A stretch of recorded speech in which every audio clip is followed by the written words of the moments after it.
чтавре ки ҳамаи мо медонем, ҳар як нафаси мо, ҳар як нафасе ки мо мегирем, моро дар воқеъ хуб ба марг ё ки ба интиҳо як қадам наздиктар мекунад. ҳоло ҳамин таъбирро бузургони мо дар адабиёт бисёр зебо, бисёр моҳирона истифода намуданд, ки инсонро сари андеша вомедорад. ва ба ҳамин наздик ҳазрати лоиқ мегӯянд, устод лоиқ: бо ҳар зарабон меравадам нақди дил аз даст. ҳазрати бедил мегӯянд ки бо ҳар нафасам лахти диле меравад аз хеш. лоиқ мегӯянд бо ҳар зарабон, яъне бо ҳар зарабони қалб, бо ҳар зарабон меравадам нақди дил аз даст. кас воқифи ангораи мармӯзи дилам нест. бо ҳар зарабони ин қалб нақди дил, нақди умр аз дасти ман меравад. яъне ҳар як инчи умри моро ба интиҳо наздик мекунад. хуб, ҷои дигар ҳазрати бедил мегӯянд: нафас ҳар дам зи қасри умр хиште мекунад бедил, пайи таъмири ин вайрона меъмор инчунин бояд.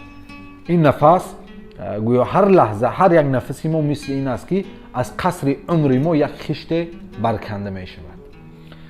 ва як шоири дигар ки сабки ҳиндӣ аст, дақиқан ростӣ ёдам нест кадом шоир аст, ӯ ҳам дар ҳамин мавзӯъ мегӯяд: дар қатъи нахли саркаши боғи ҳаёти мо чун арраи дусар нафас андар кашокаш аст. ин таъбир ҳам бисёр зебо аст.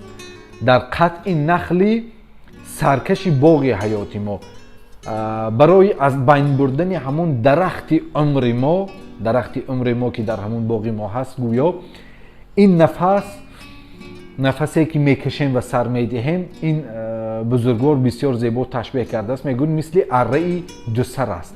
арраро аз ду ҷониб мекашанд, яке ин тараф мекашад ва ман ҷониби худам масалан, яъне арраи дусарро аз ду ҷониб мо мекашем.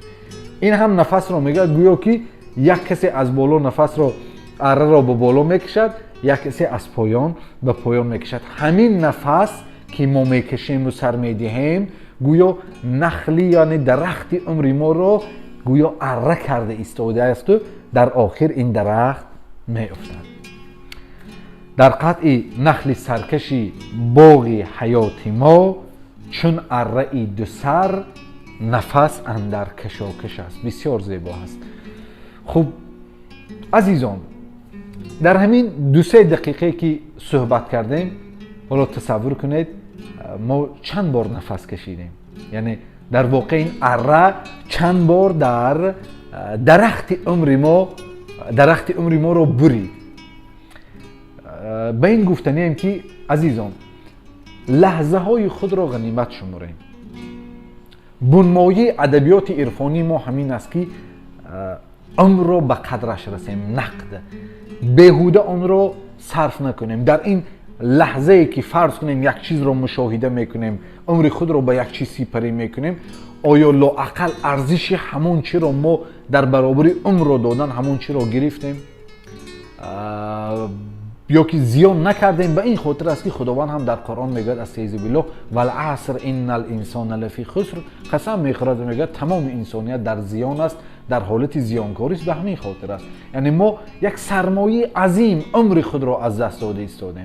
хуш ба ҳоли касе ки дар баҳои ин умрро аз даст додан, ин нафасҳоро аз даст додан як манфиате мегирад, як хидмате ба ҷомеа мекунад, ба инсонҳо мекунад, ё ки як чизе лоақал барои худ меомӯзад ки муфид бошад. умедворам ин гуфтаҳои бузургон моро ба ин нуктаи бисёр муҳим водор созад ки ба қадри умри хеш, ба қадри лаҳзаҳои хеш расем, ки фардо мо дар ҳар як нафаси худ посухгӯ ҳастем.